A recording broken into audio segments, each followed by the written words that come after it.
I spent the better part of the last 2 weeks chasing a misfire in my BMW. Ended up replacing the one of the O2 sensors that had broken and chasing some vacuum leaks and replacing some spark plugs, stuff of that nature.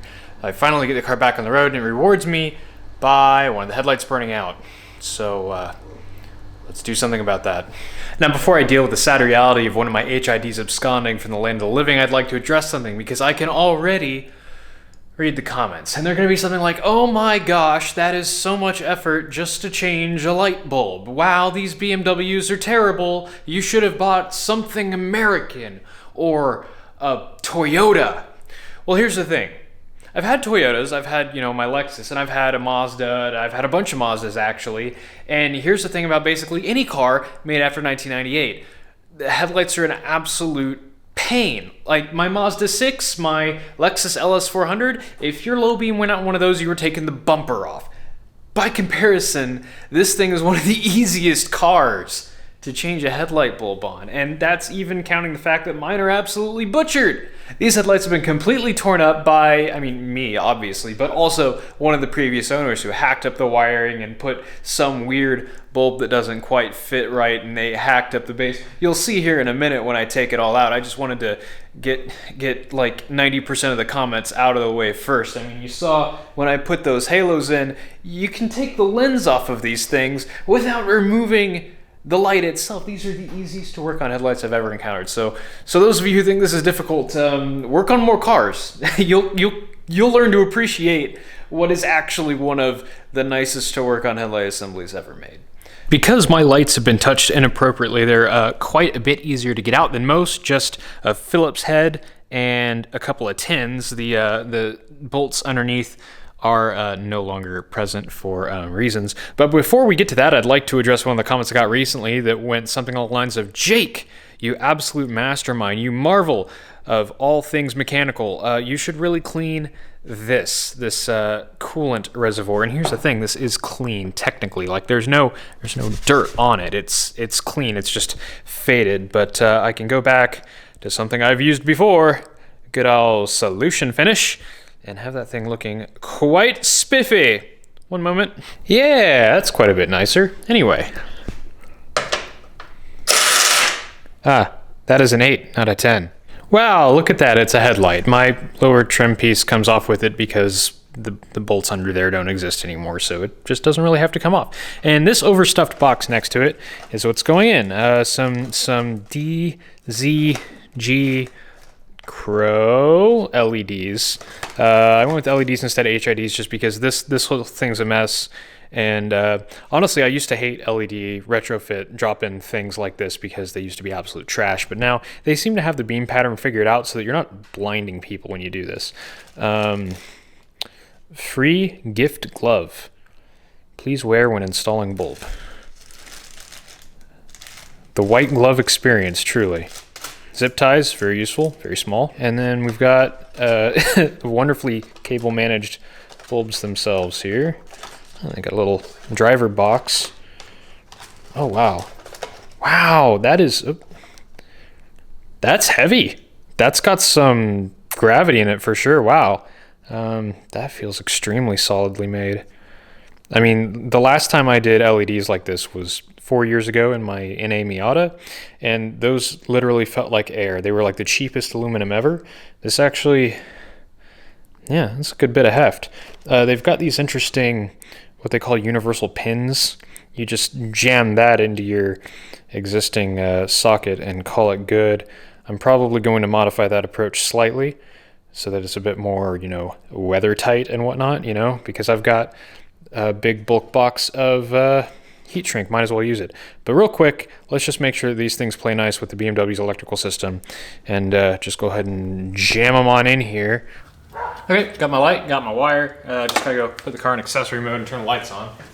Okay, all right, so stuff to balance here. It sticks in there pretty well, actually. That's kind of nice. Might not have to worry too much about these pulling out. I'm still gonna heat shrink this all together though. I'm not in frame. Heat shrink all this together just to make sure that it all stays. Man, that is a nice looking bulb though. Wonder how loud that fan is. Okay, contact. Oh, f***. I can see that through my eyelids. Oh my God. I mean, I've seen car headlights before. I mean, I've been staring at that one and this one to make sure that it's actually out. It's kind of hard to tell because of all the reflections from the angel eyes, but that is another level of bright, and I'm not sure if that's just because it's outside of a housing or not. Don't recommend doing that. I'm sure that that's fairly obvious, but it's late, I'm tired. Good freaking Lord. So if you don't remember from my previous videos about these headlights, this is what we're dealing with for the bulb itself. We have what looks like a stock HID igniter module going to not stock wiring and a very not stock bulb. So let's pull this bulb out of here. You can see what I'm talking about. The base has just been kind of mangled to make it fit in there, and it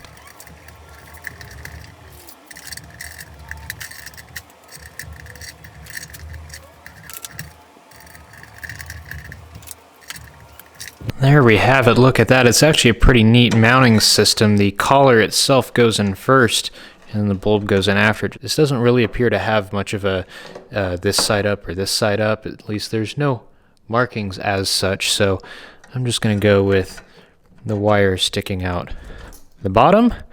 I think this can go in now. There we go.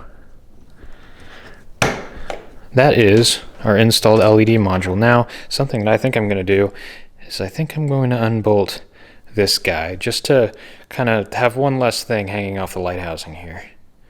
Okay, great. So that big old hideous mess is now out of my light, and it's a lot lighter and a lot easier to move over. But now I've got this big hole here, and the problem there is that condensation can get in and mess with things and condense on the inside of my lens. Luckily, I've got a brilliant plan. It's tape. Yes, a couple pieces of lovingly applied Duck brand duct tape should keep that sealed up relatively well. Let's go through this back into the car.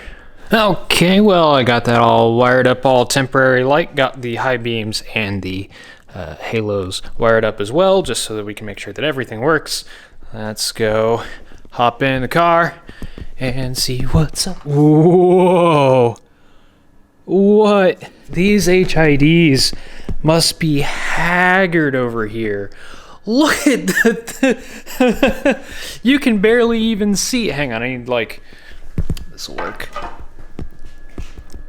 Okay, so there's the line there. That's reasonably okay, but then over here, oh, that is stupid bright. That makes this look like it's barely even on. But yeah, those HIDs must have just been, those things must have been absolutely pooched. Well, let's do this one now.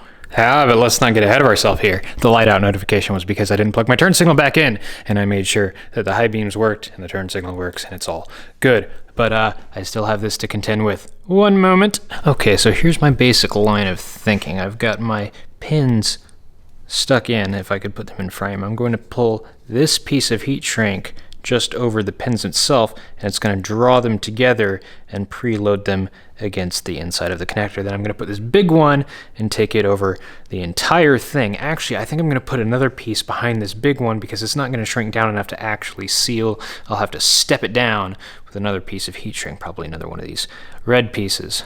Let's see how that goes.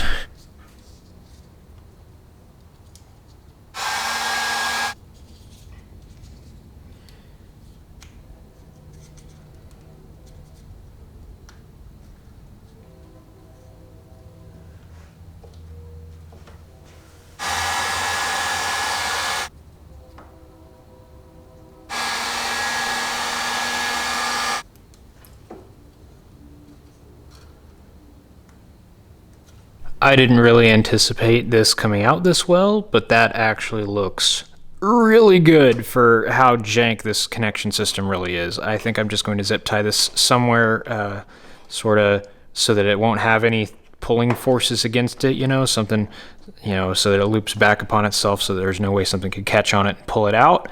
And yeah, that's this side done. And then it's just repeat all of those steps on the driver's side.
And there it is, both headlights are done. My bench is lit up like it's Christmas time, which it basically is. I mean, it's November now, everyone's playing Christmas music already.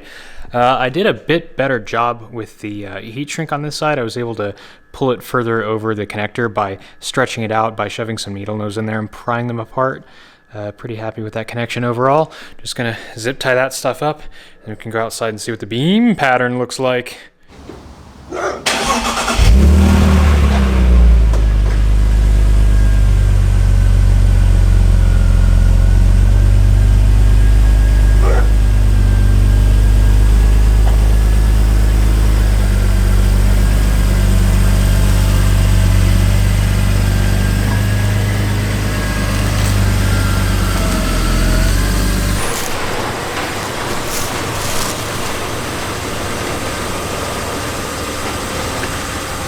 Huh, something appears to have happened to the aiming of my left one. That's a bit odd. There we go, that's that taken care of. That beam pattern is looking par excellente. That is great. Look at those things. Blah. Ridiculous light output. Simply astonishing. And there we've got it. LED headlights dropped right into my E46. I cannot look at them. They're far too bright. Now, of course, first impressions are something, but we'll see how long these actually last. That seems to be the main problem with these cheaper LED kits. You can find this one linked in the description below. I'll definitely drop an update in a future video if anything happens with these, if they like stop working or something. If you want a cool shirt like this one, you can also get it at the link in the description below. But at any rate, thanks for watching.